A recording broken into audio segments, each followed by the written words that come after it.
Facebook ने षड्यंत्र किया। जब फार्मा कंपनियों ने देखा कि भारत के अंदर तो हमें 140 करोड़ वैक्सीन बेचनी थी, यहां से लाखों करोड़ की कमाई करनी थी, और यहां के लोग तो गिलोय पीकर ठीक हो रहे हैं, और फेसबुक के ऊपर खूब गिलोय का प्रचार हुआ। पूज्य स्वामी जी महाराज के एक एक वीडियो को 20-20 करोड़ लोगों ने देखा।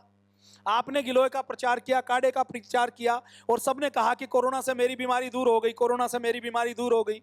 तो षड्यंत्र पूर्वक फार्मा कंपनियों ने देखा कि अब इस प्रचार को रोकना है तो क्या करें। उन्होंने फेसबुक को कहा कि जो गिलोय से कोरोना ठीक करने की बात करे उसका पेज उड़ा दो, उसकी आईडी ब्लॉक कर दो, उसकी फेसबुक की रीच, जैसे मेरे साथ 1000 लोग जुड़े हुए हैं, अभी मैं कोई पोस्ट करूं तो 1000 लोगों तक पहुंचती है। षड्यंत्र पूर्वक मेटा ने वहां पर एक फिल्टर लगा दिया जिसमें आयुर्वेद की, गिलोय की, कोरोना की, हल्दी की, तुलसी की, पतंजलि की बात हो, उसकी पेज को 1000 लोगों तक पहुंचना है तो उसको केवल 1000 की जगह 5-10 लोगों को दिखाओ, और ये सब ऑटोमेटिक हो जाता है, किसी व्यक्ति को बैठने की आवश्यकता नहीं। हजारों लाखों की संख्या में हमारे पेजेस डिलीट किए गए, ब्लॉक किए गए, ये सच्ची बात मैं बता रहा हूं। और अभी भी आपका पेज अच्छा चल रहा है, आप एक पोस्ट करें, मुझे कोरोना हुआ, कोरोना में मैंने गिलोय का प्रयोग किया, कोरोनिल का प्रयोग किया, अश्वगंधा तुलसी का प्रयोग किया, मैंने योग किया और मेरा कोरोना मैंने ठीक कर लिया, तो आपकी पेज पर अभी यदि 100 शेयर होते हैं, 100 लाइक होते हैं, 100 लोगों तक जाती है, आप एक दिन ये पोस्ट कर दो, अगले दिन वो घटकर आधी हो जाएगी, और 2 बार 3 बार आप पोस्ट कर देंगे तो आपके पोस्ट की पेज की रीच, उतने ही लोग जुड़े हुए हैं, खत्म हो जाएगी। ये षड्यंत्र चल रहा है, और ये केवल कोरोना का षड्यंत्र नहीं है। जो जो भारत को आगे बढ़ाने वाली कोई चीज आएगी, उस चीज के विरोध में ये अपनी ईसाइयत का प्रचार प्रसार करने के लिए, ये अपने षड्यंत्र का प्रचार प्रसार करने के लिए गूगल को, मेटा को, फेसबुक को, इंस्टाग्राम को खूब प्रमोट करते हैं, लड़ाई करवाने के लिए प्रयोग करते हैं, दंगे के वीडियो दिखा देंगे, चुनाव को प्रभावित करने का काम करते हैं कि आपको ऐसे वीडियो आएंगे जिसमें कोई व्यक्ति यदि अच्छा काम कर रहा है, कि मान लीजिए आज मोदी जी अच्छे व्यक्ति हैं, तो आपको फीड ऐसी आनी शुरू हो जाएगी कि देश के अंदर तो माहौल खराब हो गया, देश के अंदर तो सांप्रदायिकता हो गई, देश के अंदर डर का माहौल हो गया। अब ये सोशल मीडिया का प्रयोग करते हैं, उससे पहले ये षड्यंत्र पूर्वक मैग्से से पुरस्कार देकर जो इनके वामपंथी लोग होते थे उनको महिमा मंडित करके उनको लीडर बनाने का काम करते थे। जैसे आपने एक नाम सुना होगा, ये जो बिहार वाला कौन था जो जेएनयू में कई साल पढ़ता रहा, कन्हैया कुमार। कन्हैया कुमार एकदम निठल्ला, निहायत नकली बेवकूफ व्यक्ति है, जिसने सरकार का लाखों रुपए का टैक्स बर्बाद करके यूनिवर्सिटी के अंदर पढ़ाई की, पीएचडी की या नहीं की, और उसकी पीएचडी से देश और समाज को कोई लाभ नहीं होने वाला। लेकिन उस कन्हैया कुमार को किस लिए चुना गया?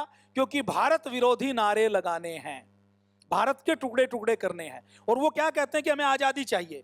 आजादी की परिभाषा क्या है? अगर भारत के हर व्यक्ति को लोकतंत्र में है, वोट देने का अधिकार है, तो इससे ज्यादा आजादी कौन सी आजादी होती है?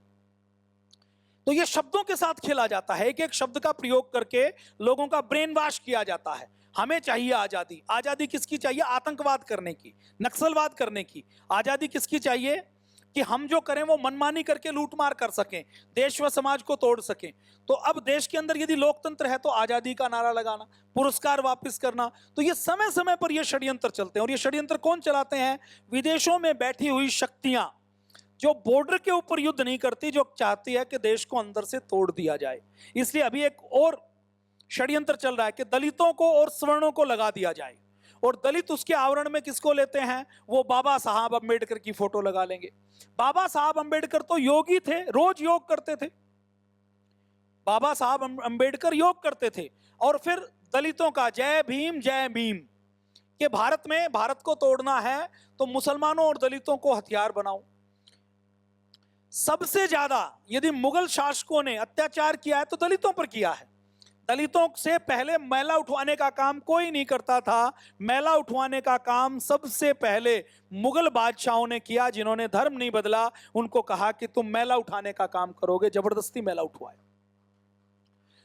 लेकिन षड्यंत्र पूर्वक अभी सिख, हमारे सारे सिख गुरुओं का मुसलमानों के साथ संघर्ष रहा ना, उन्होंने शीश कटवाया, सिख गुरुओं ने वो बलिदान दिया कि हमारे गुरु को रुई के अंदर चारों ओर से लपेटकर जिंदा आग लगा दी, कढ़ाई के अंदर रख के तब तक उबाला जब तक आलू की तरह उबल नहीं गए, आरे से बीच से चीर दिया। आरे से जीवित व्यक्ति को चीरना, बंदा बैरागी की जीवित व्यक्ति की खाल उतार दी। हमारे सिख गुरुओं पर इतना अत्याचार किया और मुसलमानों ने किया। आज षड्यंत्र कनाडा में क्या चल रहा है कि मुसलमान और सिख तो भाई भाई हैं, और इसमें ये सारा मीडिया का षड्यंत्र चलता है, विदेशी शक्तियों का षड्यंत्र चलता है। वो लाखों करोड़ों रुपए ऐसे व्यक्तियों को, आप देशभक्त हो, आपको हो सकता है 1 रुपया कोई देने वाला नहीं है, आप देश को गाली देना शुरू कर दो, आपको आज ही अरब से, पाकिस्तान से, बांग्लादेश से आपको संदेश मिल जाएगा कि आपको हम 30,000 40,000 हर महीने देने वाले हैं। ट्विटर के ऊपर ऐसे ठलवे व्यक्तियों की फौज है जिनको 10,000 20,000 30,000 रुपए हर महीने मिलते हैं, और पूरे दिन इनका यही काम होता है कि 2 घंटे लगा के ट्विटर के ऊपर राम को गाली देंगे, कृष्ण को गाली देंगे, ब्राह्मणों को गाली देंगे, ब्राह्मणों की आईडी बनाकर दलितों को गाली देंगे, दलितों की आईडी बनाकर ब्राह्मणों को गाली देंगे, और उसके बाद राम को गाली देते हुए रावण की पूजा करने की बात करेंगे। फिर मुसलमान हिंदू बनकर मुसलमान को गाली देंगे, मुसलमान बनकर हिंदू को गाली देंगे। षड्यंत्र पूर्वक देश का माहौल कैसे खराब हो, देश के टुकड़े टुकड़े कैसे हो, इसके लिए कई हजार अकाउंट्स ट्विटर के, फेसबुक के काम कर रहे हैं। कहां से ऑपरेट होते हैं? अरब से ऑपरेट होते हैं, बांग्लादेश से ऑपरेट होते हैं। बहुत से अकाउंट ऐसे हैं जिनको आईएसआई ऑपरेट करवाने का काम कर रही है। बहुत से अकाउंट ऐसे हैं जिनको चाइना ऑपरेट करवा रही है। चाइना एक ऐसा देश है जिसमें ना गूगल है, ना यूट्यूब है, ना फेसबुक है, ना इंस्टाग्राम है, ना ट्विटर है, ना वहां पर व्हाट्सएप है। उसने अपने देश में, अपने सर्वर में इन किसी भी चीज को आने की इजाजत नहीं दी है। खुद का गूगल बनाया, खुद का यूट्यूब बनाया, खुद का मैप बनाया, खुद की व्हाट्सएप बनाई, खुद का ट्विटर बनाया, खुद का इंस्टाग्राम बनाया, और दूसरे देश को डिस्टर्ब करने के लिए चाइना कई लाख अकाउंट ऑपरेट करती है।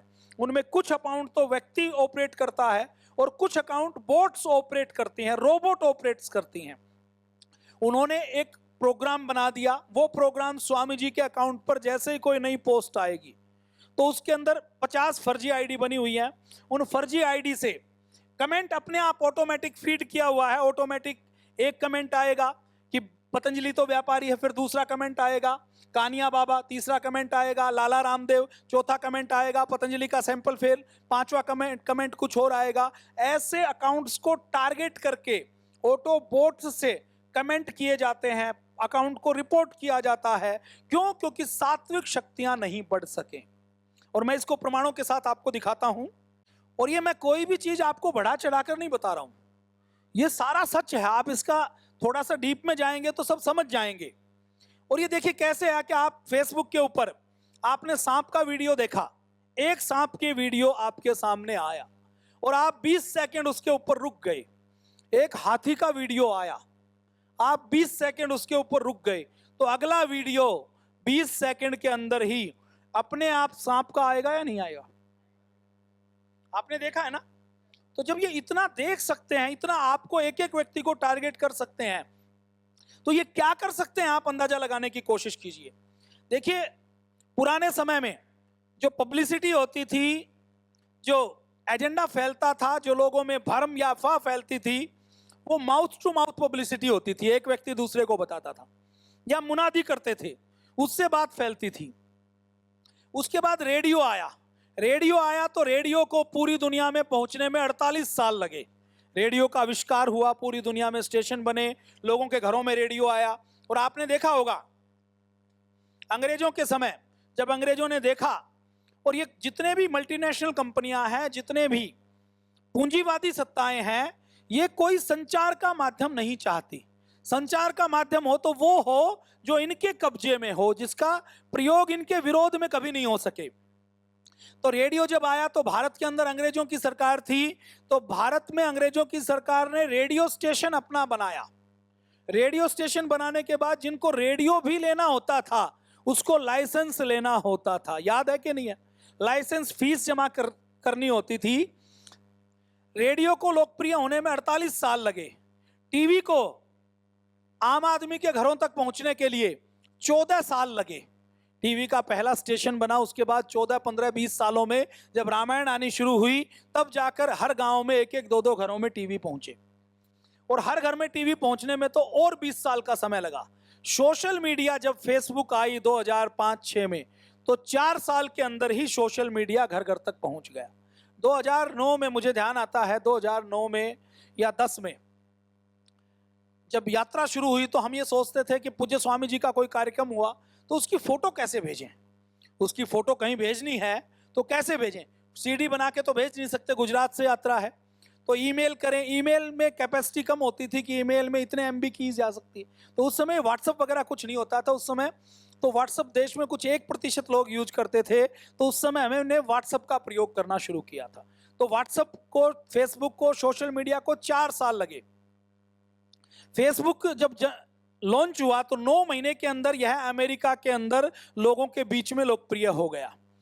आज अखबार का जो कुल सर्कुलेशन है उससे सोशल मीडिया का सर्कुलेशन कई गुना ज्यादा है। आज अखबार, आप में से कितने लोग हैं जिन्होंने 1 महीने से अखबार नहीं पढ़ा? ऐसे लोग हैं जिन्होंने कई सालों से नहीं पढ़ा। अखबार की आज वैल्यू है क्या? अखबार नहीं भी हो तो काम चलेगा, क्योंकि मोबाइल से आपको सब पता लग रहा है। टीवी नहीं हो तो भी काम चलेगा या नहीं चलेगा, क्योंकि आपका मोबाइल के अंदर आपका टीवी भी है, अखबार भी है, रेडियो भी है। ये सोशल मीडिया के कुछ प्लेटफॉर्म हैं, आप सबको पता है। सोशल मीडिया पर षड्यंत्र कैसे होते हैं?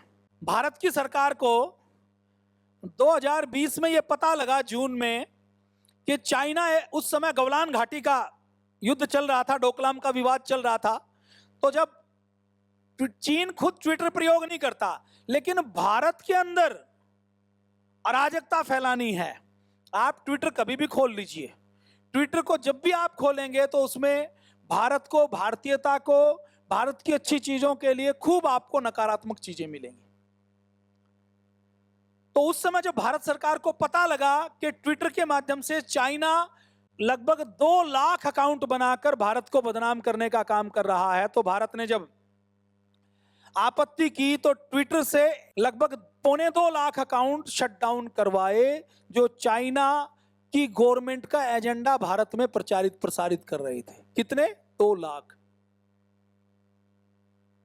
ये सामने आप खबर दे सकते हैं।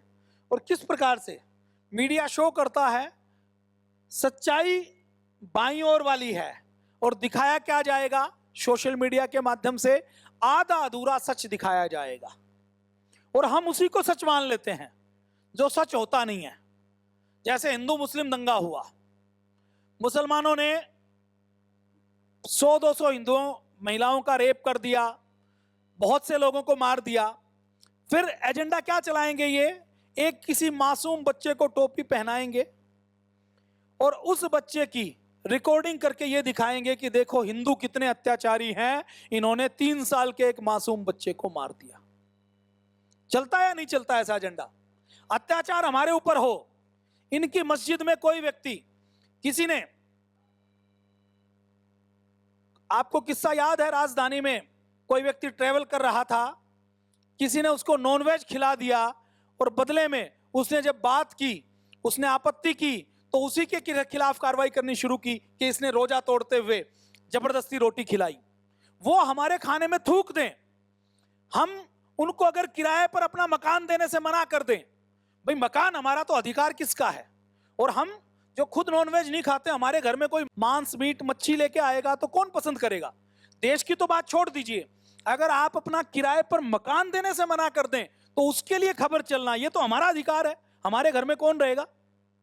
उसको भी ये दिखाना कि देखो हिंदू कितना अत्याचार कर रहा है, वो हमारी जान ले लें तो अत्याचार नहीं, और हम उसको मकान किराए पर नहीं दें, उसके हाथ की रोटी नहीं खाएं, उसकी दुकान से सामान नहीं खरीदें, तो ये भी अत्याचार है।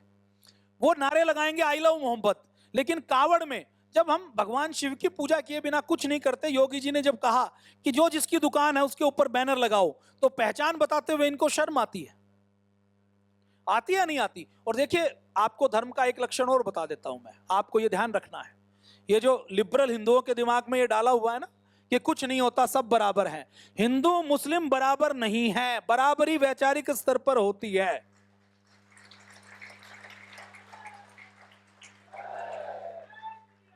और ये राम को भी बदनाम ना करो भाई, ये जय श्री राम का नारा जैसे लगा रहे हैं, ये राम के भी नहीं है जो नारा लगाने वाले हैं ना। अब राम का नारा लगाकर हुड़दंग करेंगे, राम तो मर्यादा पुरुषोत्तम थे, तो ये राम के नाम को भी विवादित कर दिया ना। अब जय श्री राम का नारा लगाओ तो वो भी विवादित हो जाता है। तो इसलिए नारा क्या लगाना है, भारत माता की। ये राम को भी बदनाम नहीं करना। जय श्री राम के नारे के साथ हुड़दंग करते हैं तो हम अपने सनातन को बदनाम करते हैं। हमें अपनी मर्यादा को रखना है।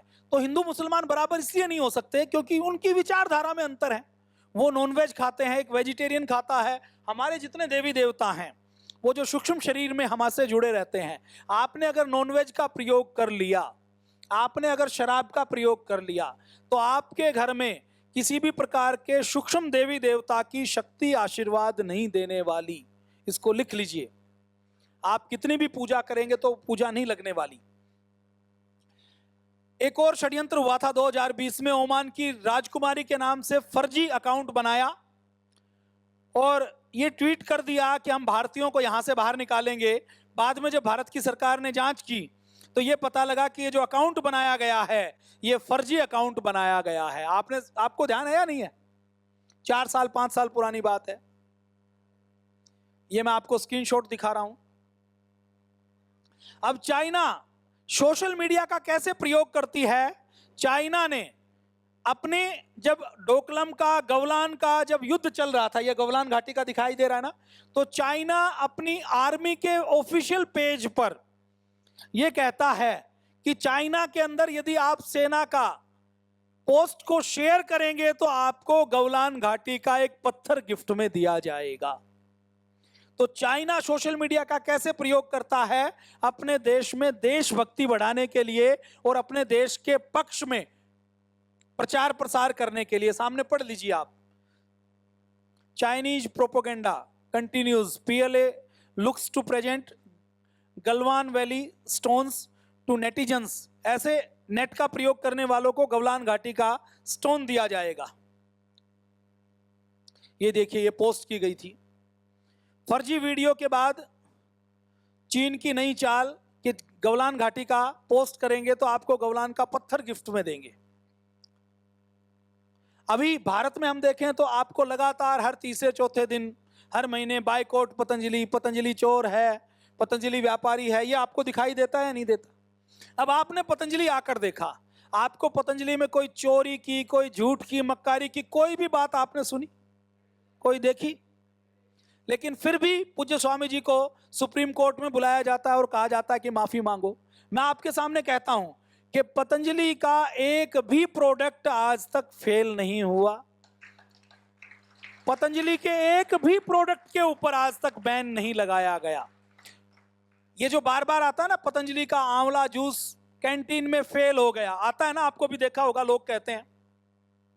देखिए, आंवले का जूस सबसे पहले बनाने का काम किसी ने किया तो पतंजलि ने किया। किसने किया? पतंजलि से पहले कोई आंवले का जूस बनाना नहीं जानता था। और अपने भारत में प्रतापगढ़ में, उत्तर प्रदेश में टनों की मात्रा में आंवला होता है। आंवले का क्षेत्र है, आंवले के बाग हैं। एक समय ऐसा था 2004-5 में, जब आंवला कोई खरीदता नहीं था। आंवला पेड़ पर लगा, पेड़ से तोड़ना, आंवले को इकट्ठा करना, मंडी में ले जाना।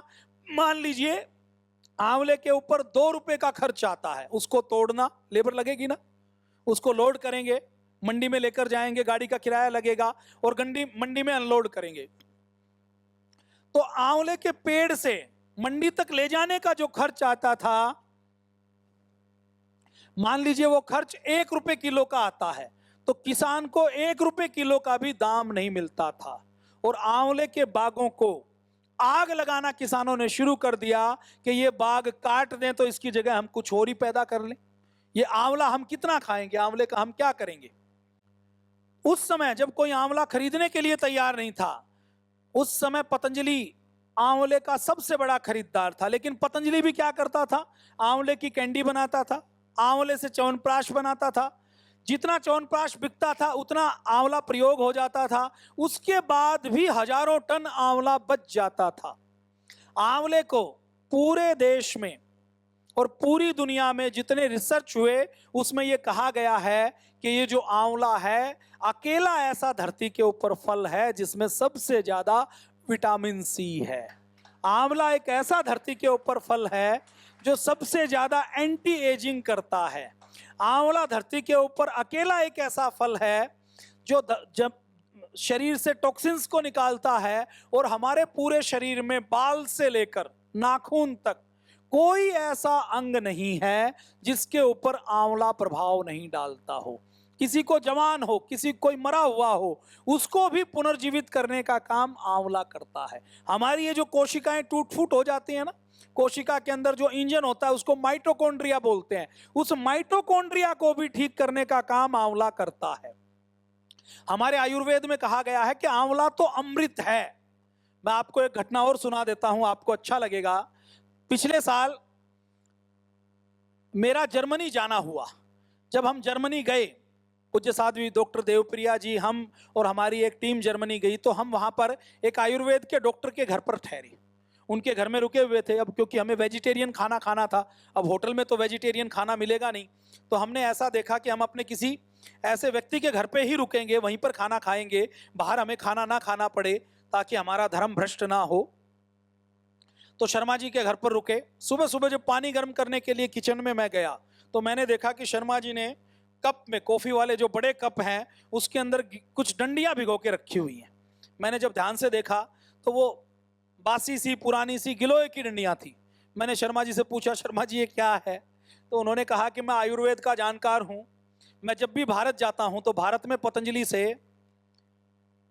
2 बड़े ब्रीफ केस गिलोय के, तुलसी के, दूसरी बोटियों के लेकर आता हूं और यहाँ के लोगों को देता हूं, और यहाँ मैं कैंसर तक का इलाज आयुर्वेद से करता हूं। फिर वो कहता, हम बाहर से गिलोय की वटियां और दवाइयां तो ले आते हैं, लेकिन हमारे यहाँ ताजा गिलोय नहीं होती। मैं पिछले 10 साल से कोशिश कर रहा हूं कि जर्मनी के अंदर मेरे घर में ताजी गिलोय लग जाए, लेकिन गिलोय यहां पर होती नहीं है। पूरे यूरोप में, अमेरिका में गिलोय नहीं होती, तुलसी नहीं होती, अश्वगंधा नहीं होती, आंवला नहीं होता, नीम नहीं होता, पीपल नहीं होता, बरगद नहीं होता। ये अगर अमृत जैसी चीजें भगवान ने दी हैं तो केवल भारत को दी हैं। अमेरिका से हमारे यहां एक गाजर घास आ गई। विदेशी चीजें कितनी खतरनाक, आप अंदाजा लगाइए कि अमेरिका से जो गाजर घास आई ना, BL-25 जो गेहूं आया 1970 के दशक में, उसके साथ गाजर घास के बीज आ गए। वो गाजर घास आज हमारी सबसे बड़ी समस्या बनी हुई है कि नहीं बनी हुई? मैं एक लेख लिखता हूं अभी योग संदेश में, ये जो विदेशी पेड़ पौधे हैं इनसे क्या नुकसान हुआ। विदेशी कंपनियों का नुकसान तो है ही, इटली से एक बहू आई उसका भी बहुत बड़ा नुकसान हुआ। तो विदेशी चीजें सारी नुकसानदायक होती हैं, विदेशी पेड़ पौधे भी हमारे लिए नुकसानदायक हैं। तो ये आंवला जब लोग जला देते थे तो उस समय पतंजलि ने सोचा कि किसानों को बचाना है, और अपना भारत एक ऐसा देश है, सनातन में जो एक एक परंपरा है वो वैज्ञानिक परंपरा है। सनातन में एक दिन जब ऐसा आता है, अभी 1 हफ्ते पहले जो नवमी आई थी, उस नवमी को क्या कहते हैं? आंवला नवमी कहते हैं। क्या कहते हैं? ये आंवला नवमी नवरात्रों में आती है, वही होती है क्या? कार्तिक में आती है, उससे पहले आती है, छठ के बाद आती है। तो आंवला नवमी बनाई जाती है और ये कहा जाता है कि आंवला नवमी मनाएं तो आंवले की पूजा करें। आंवले की पूजा करेंगे तो आंवले का पेड़ लगाना पड़ेगा या नहीं लगाना पड़ेगा? आंवले के नीचे भोजन बनाएं। आंवले के नीचे भोजन बनाएंगे तो आंवले के पत्ते थाली में गिरने दें, सब्जी में गिरने दें, आटे में गिरने दें, और फिर उस भोजन को करें तो पूरी जीवन भर आपको पूरे वर्ष बीमारियां नहीं होंगे। ये तो हमारी सनातन की कहानी है। अब इसके पीछे विज्ञान क्या है? अकेले आंवले पर पूरी दुनिया में 2000 रिसर्च हो चुकी, और 2000 रिसर्च ये कहती है कि अगर हर सेल को जवान करना हो तो पूरी धरती पर आंवले के बराबर दूसरा कोई फल नहीं है, दूसरी कोई जड़ी बूटी नहीं है। अच्छा, ये कोशिका को देखना, ये आंवले पर रिसर्च करना, ये माइक्रोस्कोप 300 साल पहले बना। 300 साल से पहले कोई माइक्रोस्कोप नहीं था। विटामिन सी की खोज 100 साल पहले हुई। एंटी एजिंग, शरीर में इम्यूनिटी, ये सारी खोज 200 सालों की है। वो कौन सा विज्ञान था हमारा जिसमें कई लाख साल पहले हमारे पूर्वजों ने कहा कि आंवले की पूजा करो, अपने घर के आंगन में आंवला लगाओ ताकि आप उसके नीचे भोजन बना सको। तो कितने बड़े वैज्ञानिक हमारे साइंटिस्ट थे या नहीं थे? तो हमारा सनातन विज्ञान है या ढोंग आडंबर है? ये जो आंवला नवमी है, ये जो घर बनाएगा उसके अंदर विटामिन सी की कमी हो सकती है।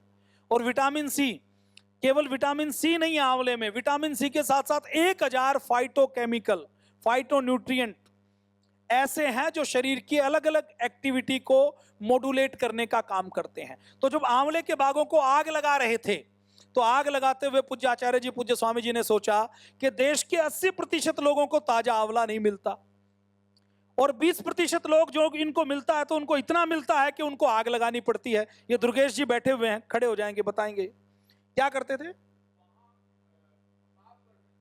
आओ इधर आ जाओ, इधर। आपको लगता होगा ना राकेश जी कपड़े पहनने में माहिर है, हो सकता है झूठ बोल रहे हो। मैं आपके सामने दावे से कहता हूं, मैं भगवान को मानने वाला हूं, मैं एक शब्द भी ऐसा नहीं बोलूंगा जो झूठ हो, जिसका प्रमाण मेरे पास नहीं। और हम उस पूज्य स्वामी जी को मानने वाले हैं, हम महर्षि दयानंद के शिष्य हैं, हम बिना प्रमाणिक बात कोई नहीं कहेंगे। आपके सामने जितनी मेरी बात है, आपको हो सकता है कोई बात लगे कि मेरे समझ नहीं आ रही, आप उसको गूगल करो, उसका एनालिसिस करो, आपको वो बात 100% सत्य मिलेगी, कोई झूठ नहीं मिलेगी।